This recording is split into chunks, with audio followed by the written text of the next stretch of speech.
Yo, what's up mga katupak? Ayan, isang magandang araw sa inyo, mga katupak natin dyan.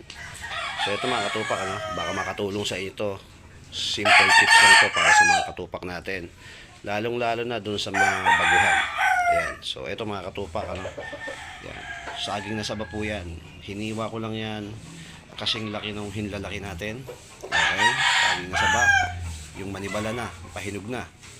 At syempre ito yung adult na dog food. Mga katupak, ito sa maintenance, maganda to mga katupak. Pwede ka magbigay nito every other day. Yan, 4 na hiwa hanggang 6 na hiwa mga katupak, every other day maintenance.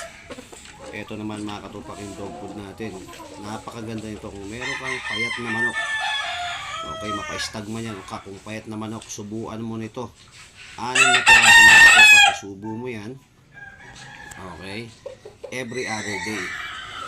Dapat na pinakamatagal na yung 2 weeks. Mga katupak, makikita mo yung manok mo talagang bubuka yung katawan niya. Yan, the best yan mga katupak. Best source of protein. Yan.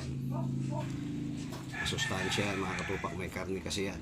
Crude protein yan. Ang dog food yan. Adult mga katupak. Ito ang bili ko dito. 100 isang kilo. Yan. Ito mga katupak. Sa conditioning mga katupak, ginagamit natin to tuwing tanghali naman, binibigyan natin ng 4 na hiwa sa alauna, alas 12 alauna ng tanghali yan sa panlaban natin araw-araw. Yan mga katupak. Ngayon sa day of fight naman mga katupak, pag nagpakain ka, bigyan mo lang itong 3 hiwa. Okay, sabay mo na sa pagpakain. Tapos 2 hours bago laban, bigyan mo uli ng 3 hiwa na ganyan mga katupak. Ang ganda nito pang moisture at pang pointing. Walang off yan mga katupak. Yan, saging na saba, the best yan. Yan, sa mga stag naman na payat, manipis, magaan, eto mga katupak, bigyan mo nito 3 6 na hiwa. Isubo mo rekta sa bunga mga katupak. Basic lang yan mga katupak, pero sa dulo, pasasalamatan nyo at napanood yung video na to. Siyempre yan, yung ginagamit natin, ito, king pack na honeybee. At yan, king pack na molasses.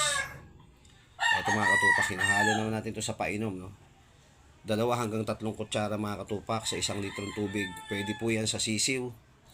Yan, pwede yan sa panlaban, sa binibreed mo na manok.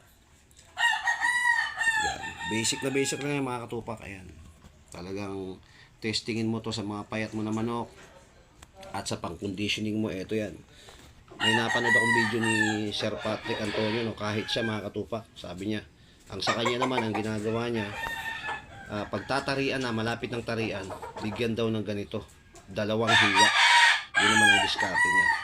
Yung sa atin naman, 3 hiwa, 2 hours bago bitawan yung manok mo. So dapat matansya mo lang yun. Ito mga katupak, pwede rin ito sa sisiw. Ang gagawin mo rito, dudurugin mo siya. Kung masipag ka, durugin mo yan, ihalo mo sa patuka, tapos basain mo. Yan, wag araw-araw, every other day lang. Yan mga katupak.